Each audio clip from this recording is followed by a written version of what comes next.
بسم اللہ الرحمن الرحیم۔ معزز دوستو، السلام علیکم۔ موجودہ دور کے شکوک و شبہات اور ہمارا دین اسلام مسلم اقوام کی تنزلی اور غیر مسلم اقوام کی ترقی کی وجوہات کیا ہیں؟ میرے دوستو، خوب اچھی طرح سمجھ لیجئے، یہ دنیا اسباب کی دنیا ہے۔ اگر یہ باتیں غیر مسلم نے حاصل کر کے ان پر عمل کرنا شروع کر دیا تو اللہ تعالیٰ نے ان کو دنیا میں ترقی دے دی، اگرچہ آخرت میں تو ان کا کوئی حصہ نہیں، لیکن معاشرت کے وہ آداب جو ہمیں نبی کریم صلی اللہ علیہ وسلم نے سکھائے تھے، ان آداب کو انہوں نے اختیار کر لیا تو اللہ تعالیٰ نے ان کو ترقی دے دی۔ لہٰذا یہ اعتراض تو کر دیا کہ ہم مسلمان ہیں، کلمہ پڑھتے ہیں، ایمان کا اقرار کرتے ہیں، اس کے باوجود دنیا میں ہم ذلیل و خوار ہو رہے ہیں اور دوسرے لوگ غیر مسلم ہونے کے باوجود ترقی کر رہے ہیں۔ لیکن یہ نہیں دیکھا کہ ان غیر مسلم کا یہ حال کس طرح ہے کہ وہ تجارت میں جھوٹ نہیں بولیں گے، امانت اور دیانت سے کام لیں گے، جس کے نتیجے میں اللہ تعالیٰ نے ان کی تجارت چمکا دی۔ لیکن مسلمانوں نے ان چیزوں کو چھوڑ دیا اور دین کو مسجد اور مدرسے تک محدود کر کے بیٹھ گیا،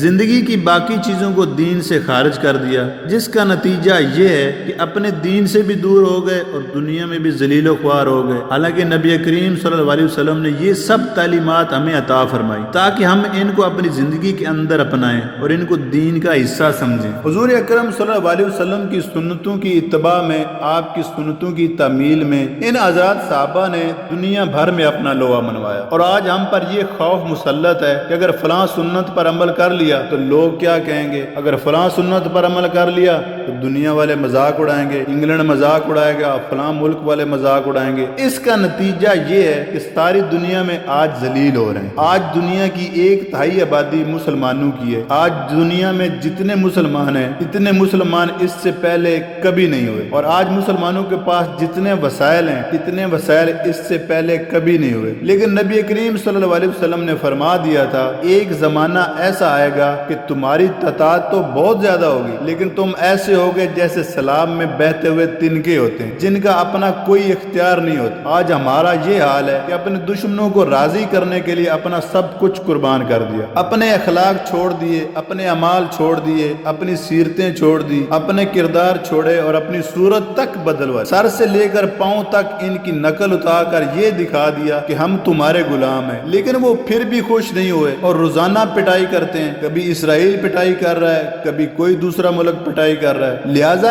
ایک مسلمان جب حضور اقدس صلی اللہ علیہ وسلم کی سنت چھوڑ دے گا تو یاد رکھو اس کے لیے ذلت کے سوا کچھ نہیں ہے۔ ایک شاعر گزرے اسد ملتانی مرحوم، انہوں نے بڑے اچھے حکیمانہ شعر گئے، فرماتے ہیں کسی کا آستانہ اونچا ہے اتنا کہ سر جھک کر بھی اونچا ہی رہے گا، ہنسے جانے سے جب تک تم ڈرو گے زمانہ تم پر ہنستا ہی رہے گا۔ جب تک تم اس بات سے ڈرو گے کہ فلاں ہنسے گا، فلاں مذاق اڑائے گا تو زمانہ ہنستا ہی رہے گا اور دیکھ لو کہ ہنس رہا ہے۔ اور اگر تم نے نبی کریم صلی اللہ علیہ وسلم کے قدم مبارک پر اپنا سر رکھ دیا اور آپ کی سنتوں کی اتباع کر لی تو پھر دیکھو کہ دنیا تمہاری کیسی عزت کرتی ہے۔ ایک زمانہ وہ تھا جب مسلمانوں کا یہ شیوا تھا کہ تجارت بالکل صاف ستھری ہو، اس میں دیانت اور امانت ہو، دھوکہ اور فریب نہ ہو۔ آج مسلمانوں نے تو ان چیزوں کو چھوڑ دیا اور انگریزوں اور دوسرے لوگوں نے ان چیزوں کو اپنی تجارت میں اختیار کر لیا۔ اس کا نتیجہ یہ ہے کہ ان کی تجارت کو فروغ ہو رہا ہے، دنیا پر چھا گئے ہیں۔ یعنی باطل تو مٹنے کے لیے آیا ہے، لیکن اگر کبھی تمہیں یہ نظر آئے کہ کوئی باطل ترقی کر رہا ہے، ابھر رہا ہے، تو سمجھ لو کہ کوئی حق چیز ان کے ساتھ لگ گئی اور اس حق چیز نے ان کو ابھار دیا ہے۔ لہٰذا یہ باطل لوگ جو خدا پر ایمان نہیں رکھتے، آخرت پر ایمان نہیں رکھتے، محمد صلی اللہ علیہ وسلم پر ایمان نہیں رکھتے، اس کا تقاضا تو یہ تھا کہ ان کو دنیا کے اندر بھی ذلیل و رسوا کر دیا جاتا، لیکن کچھ حق چیزیں ان کے ساتھ لگ گئی۔ وہ امانت اور دیانت جو حضور اقدس صلی اللہ علیہ وسلم نے ہمیں سکھائی تھی وہ انہوں نے اختیار کر لی۔